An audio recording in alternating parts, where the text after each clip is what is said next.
if you are making your first switch or a second switch and you have multiple offers, तो बहुत ही confusing हो जाता है कि यार किस ऑफर को मैं चूज करूं, क्या मेरे लिए अच्छा है, क्या मेरे लिए बुरा है। तो कभी कभार ऐसा होता है कि आपके पास मे बी दो ऑफर्स हैं और उन दोनों ऑफर्स को लेकर आप कंफ्यूज हो। या कभी कभी ऐसा होता है कि आपने एक ऑफर को एक्सेप्ट कर लिया था एंड आपने अपना माइंड मेकअप कर लिया था कि आपको इसी कंपनी को ज्वाइन करना है और इसी ऑफर को एक्सेप्ट करना है।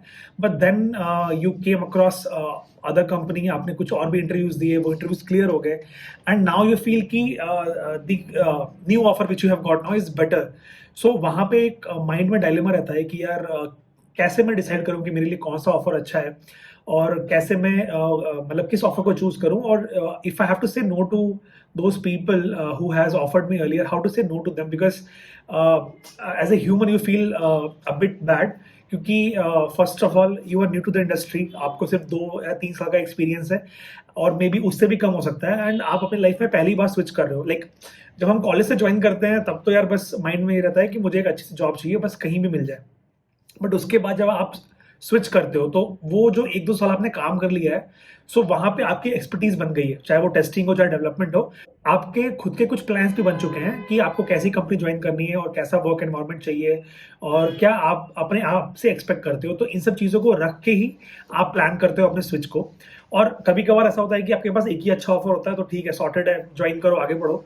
कभी कभी क्या होता है कि मल्टीपल ऑफर्स होते हैं। तो इस वीडियो में मैं अपना एक्सपीरियंस शेयर करूंगा कि कैसे हम डील करें मल्टीपल ऑफर्स को and how we can deny और हाउ वी कैन पोलाइटली से no to the HR, to the company whose offer you accepted but now you feel you can't accept and you want to go with some other offer. So यार first of all let me tell you कि multiple interviews देने में, even though you have cleared one interview, you already got one offer, there is nothing wrong. So first of all अगर आपको किसी dream company, जैसे आपका dream company Amazon है, Microsoft है, गूगल है, अगर आपको उनका इंटरव्यू आपने क्रैक कर लिया है और आपके पास ऑफर है और आपको फिर किसी और कंपनी को ज्वाइन नहीं करना है, आपने मन बना लिया है, तो ठीक है, सॉर्टेड है, आराम से अपना नोटिस पीरियड सर्व करो and join that company. But कभी कभी क्या होता है कि even you are not very sure कि आपको किस तरीके की कंपनी चाहिए, you are just trying to get a better opportunity. और इंडिया में IT इंडस्ट्री और स्टार्टअप इंडस्ट्री इतनी इवॉल्व हुई है ओवर द ईयर्स कि like everybody have many opportunities. So first scenario में तो ठीक है, सॉर्टेड है, you prepared for your dream company, आपने क्लियर किया, ज्वाइन कर लिया। नाउ सेकंड केस में where you are just trying and looking for opportunities, ऐसा हो सकता है कि आपको एक कंपनी में इंटरव्यू क्लियर हो जाए और आपको कंपनी ठीक लगे, उसका ऑफर ठीक ठाक लगे और आप उसको एक्सेप्ट कर लो और आप रिजाइन कर दो और आप नोटिस पीरियड में हो। And then you start getting more calls and you start thinking कि क्या मैं इससे बेटर भी कुछ मतलब अचीव कर सकता हूँ। And by the end of your notice period you end up having multiple offers, जिसमें से आपने एक एक्सेप्ट भी कर लिया था earlier which was your first offer. So यार first of all as I said, इसमें कोई बुराई नहीं है, क्योंकि यार देखो, एक कंपनी एक रोल के लिए कभी कभी 50-100 इंटरव्यूज तक भी लेती है, because they want a best candidate as पर देयर रिक्वायरमेंट। हर कंपनी की रिक्वायरमेंट अलग होती है, तो they want a best candidate for that role.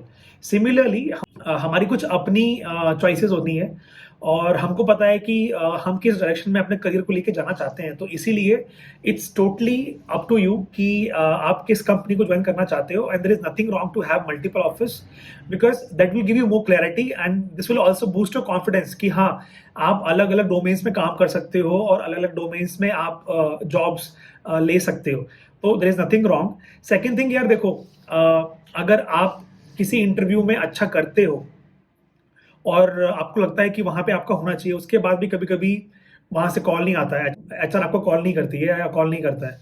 और कभी कभार ऐसा होता है कि आपने इंटरव्यू क्लियर कर लिया है, सब कुछ हो गया है एंड देन दे से कि for now the company is keeping your profile और your role on hold and they will let you know in future. So यार हर कंपनी एक रोल के लिए मल्टीपल इंटरव्यूज लेती है and after taking multiple interviews they have like multiple profiles, और वो फिर वो चूज करते हैं कि which is the best for them and then they choose that one profile. तो कभी कभी ऐसा होता भी है कि आपने इंटरव्यू क्लियर किया, अच्छा किया, बट फिर भी आपको कॉल नहीं आया या आपकी प्रोफाइल को होल्ड पे कर दिया गया। तो यार देखो, मतलब जब कंपनी इतना ज्यादा मतलब कॉन्शियस है, तो there is nothing wrong a candidate being very conscious about his और हर डिसीजन कि उसको किस कंपनी को ज्वाइन करना है।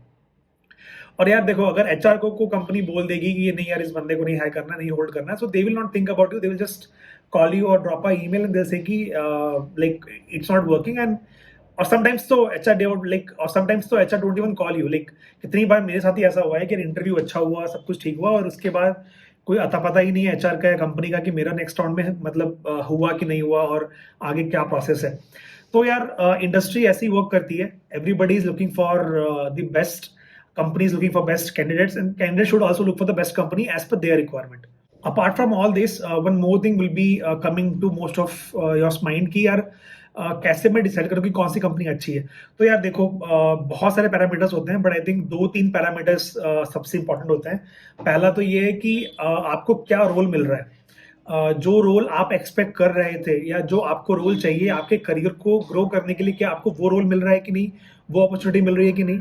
सेकंड क्वेश्चन शुड बी कि यार कंपनी का प्रोफाइल कैसा है, मतलब कंपनी स्टेबल है या ग्रो कर रही है, या स्टार्टअप है तो कब कितनी रिसेंटली फंडिंग उठाई थी, या फिर क्या वो प्रॉफिटेबल है। अगर प्रोडक्ट कंपनी भी है तो वहां पे भी यार भीड़ बहुत रहती है, तो क्या आपको कोई अच्छा प्रोजेक्ट है, अच्छा मतलब रोल मिलने वाला है कि नहीं। And the last part is which is I think again very important part is की सैलरी, क्योंकि यार सैलरी बहुत इंपॉर्टेंट है एट द एंड। ऑब्वियसली अगर आपको काम करने में मजा आता है तो आपको उस काम को करने में कोई झिझक नहीं होगी, बट अगर आपको अच्छे पैसे भी मिले तो एक और अच्छा मोटिवेशन होता है कि आप और मन लगा के काम कर सकते हो और आगे बढ़ सकते हो। तो यार सैलरी भी एक बहुत ही इंपॉर्टेंट फैक्टर है। ऑलवेज रिमेंबर कि आप एक प्रोडक्ट है जो अपनी मतलब ऑफरिंग्स को एक कंपनी को ऑफर कर रहा है for a salary, for a MRP, for a price. तो it's up to you to decide कि आपका क्या प्राइस होगा, नॉट द कंपनी। ऑब्वियसली हाँ, मतलब आप सब कुछ डिसाइड नहीं कर सकते, it should be a mutual agreement between the company and you. So like there is nothing wrong. मतलब बहुत लोग ये बोलते हैं कि यार इस सैलरी पे इसने ज्वाइन करने से मना कर दिया और अच्छी सैलरी पे ज्वाइन कर लिया, ये तो ग्रीडी है। यार इसमें कोई ग्रीडी नहीं है, ठीक है, सबको अच्छी सैलरी चाहिए और सबको लाइफ में आगे बढ़ना है। तो इट्स अप टू यू। अगर आपको लगता है कि ये सैलरी आप डिजर्व करते हो, और जो भी आपका एक्सपीरियंस है, जो भी आपकी एक्सपर्टाइज है, और ये सैलरी आपको मतलब सूट करती है और आपको इतना मिलना चाहिए, तो there is nothing wrong going with a higher salary. And हाँ, बट ये भी मैं बोलना चाहूंगा कि यार if you keep running only behind the money and not behind the knowledge, तो आफ्टर 2 और 3 स्विचेस लाइक हो सकता है कि आप स्टक हो जाओ और लाइफ में आगे ना बढ़ पाओ। तो ठीक है, जो भी आपकी एक्सपर्टाइज है, आपका एक्सपीरियंस है, उसके बेसिस पे आप सैलरी डिमांड करो, उस सैलरी को अचीव करने का पूरा ट्राई करो, और कंपनीज पे भी करेंगी। बट माइंड में जब भी आप जॉब स्विच कर रहे हो तो सिर्फ ये मत सोचो कि यार मुझे ज्यादा और बड़ी सैलरी चाहिए। ये भी ध्यान रखो कि क्या आपको लर्निंग मिलेगी उस कंपनी से, क्या आपको फायदा है professionally, not with respect to money and all, क्या सीखने को मिलेगा और क्या आपको स्किल्स मिलेगी। तो एज आई सेड कि when you switching a company, don't just think about only the salary, think about all other aspects which can affect your career. तो आप जब भी कंफ्यूज हो तो इन तीनों पैरामीटर्स को आप कंपेयर करो कि कौन सी कंपनी मुझे अच्छी अपॉर्चुनिटी, अच्छा रोल दे रही है, प्लस किस कंपनी का ग्रोथ या किस कंपनी मतलब की फंडिंग या फिर उनकी स्टेबिलिटी अच्छी है, and the last part is की मतलब सैलरी कितनी अच्छी मिल रही है। और ऐसा नहीं है कि सैलरी सब कुछ होता है। I remember when I was making my second switch, मेरे पास 2 ऑफर्स थे, और एक काफ़ी एस्टेब्लिश्ड अच्छी कंपनी थी और एक एकदम स्टार्टअप थी जिन्होंने मतलब रिसेंटली फंडिंग उठाई थी।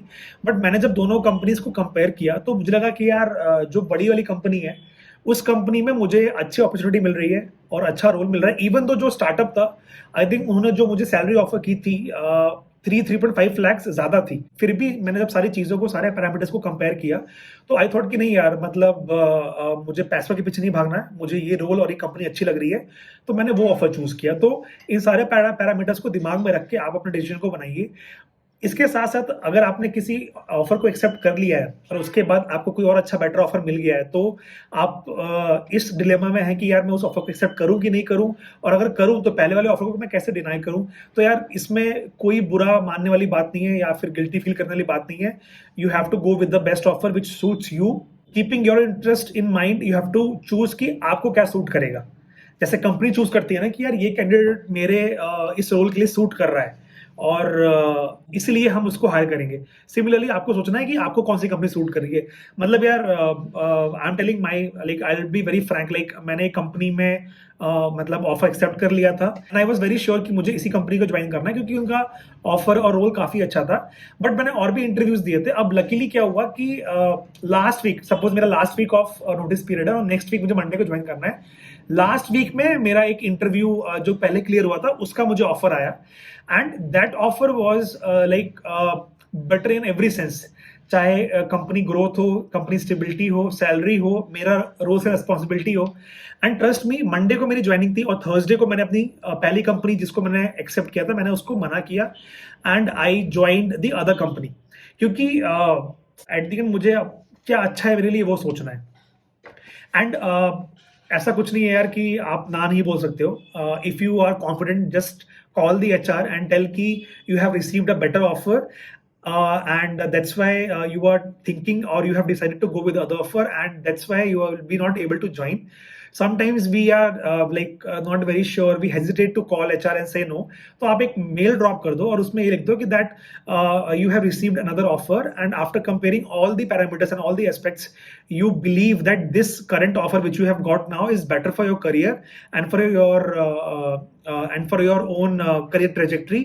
That's why you decided to go with this the current offer, and you're denying the offer of the previous company. तो आप ऐसा एक मेल भी डाल सकते हो। अब मेल डालने के बाद अगर एचआर को लगता है कि आपका इंटरव्यू बहुत अच्छा हुआ था और आप बहुत ही अच्छे कैंडिडेट हो, और आपको भी लगता है कि सिर्फ आउट ऑफ ऑल 3 पैरामीटर्स, मतलब जो मैंने बोले कि वर्क लाइफ बैलेंस, कंपनी की stability and salary, and because of salary if you are saying no, तो हो सकता है कि एचआर आपको दोबारा कांटेक्ट करे। तो उस टाइम पे आप नेगोशिएट कर सकते हो और you can ask for a better offer, and जो आपका अदर ऑफर था आप उनको उस बेसिस पे कोट कर सकते हो। और अगर आपने मन बना लिया है कि नहीं यार, जो सेकंड कंपनी मुझे अभी ऑफर कर रही है वो हर एस्पेक्ट में बेटर है और मुझे ये कंपनी ज्वाइन नहीं करनी है, तो even if HR try to contact you by mail or by call, you can like politely deny. And the third thing could be कि मे बी शायद आपको HR कॉल ही ना करे, बिकॉज उनका एक अपर कैप लिमिट होता है कि हाँ मुझे इतनी सैलरी ऑफर करनी है। एंड अगर HR को लगता है कि नहीं यार अब इससे ऊपर मैं इस कैंडिडेट को ऑफर नहीं कर सकती हूँ, तो शायद वो आपको कॉल या मेल भी ना करे। और हाँ, अगर आपको लगता है कि यार कॉल या मेल करना भी मेरे लिए बहुत भारी काम है, तो आप सिर्फ इग्नोर करो और जो नया ऑफर आपको मिला, अच्छा ऑफर मिला है, उसको एक्सेप्ट करो और ज्वाइन करो। बट फिर भी मैं आपको मतलब ये एडवाइस करूंगा कि यार एक कम्युनिकेशन होना बहुत जरूरी है, क्योंकि जो आईटी इंडस्ट्री है बहुत प्रोफेशनल है। तो इवन दो आपको ऑफर अच्छा नहीं लगा या फिर आपको एक्सेप्ट नहीं करना है या फिर एक्सेप्ट करने के बाद डिनाई करना है, please inform the HR, because that will help you to build a relationship with the HR, और maybe you never know, कभी आगे वो रिलेशन जो है, वो जो कनेक्शन है वो काम आ जाए। तो यार ये कुछ मेरे पर्सनल एक्सपेंसेस थे, और मुझे अक्सर लोग पूछते हैं कोरा पे, लिंक्डइन पे, कि सर हमारे पास 3 ऑफर है, 2 ऑफर है, मैं कौन सा ज्वाइन करूं, इसमें सैलरी ज्यादा है, इसमें सैलरी कम है, या फिर मैंने ये ऑफर एक्सेप्ट कर लिया था, मुझे और बेटर ऑफर मिल गया, तो मैं कैसे उसको डिनाई करूं, मैं कर सकता हूं कि नहीं कर सकता हूं। तो मैंने सोचा कि यार इन सब चीजों को समराइज करके मैं एक वीडियो बना दूं। तो आई होप आपको ये वीडियो मतलब अच्छा लगा हो, इन्फॉर्मेटिव लगा हो। And at the end I want to mention कि यार देखो यार, मैं ये वीडियो किसी एचआर को टारगेट करने के लिए या एचआर कम्युनिटी को टारगेट करने के लिए नहीं बना रहा हूँ। मैं बस ये बोलना चाह रहा हूँ कि एक कंपनी जब मल्टीपल इंटरव्यूज ले सकती है फॉर अ सिंगल रोल, तो एक कैंडिडेट भी ट्राई कर सकता है to get multiple job offers to decide which is good for him. At the end यार देखो, तो एचआर की गलती नहीं है, एचआर को तो वही करना पड़ता है जो मतलब मैनेजमेंट एचआर को बोलती है। तो HR is just like a mediator between the candidate and the company और द ऑर्गेनाइजेशन। तो लेट्स नॉट स्प्रेड हेट। तो आई होप आपकी वीडियो अच्छा लगा हो, और अगर आप भी कंफ्यूज हैं और कि कैसे मल्टीपल ऑफर से डील करें, किसको एक्सेप्ट करें, किसको रिजेक्ट करें, और कैसे प्लान करें, तो आई थिंक ये वीडियो आपको जरूर हेल्प करेगा। तो दैट्स इट गाइस, मिलते हैं नेक्स्ट वीडियो में। Take care, bye bye.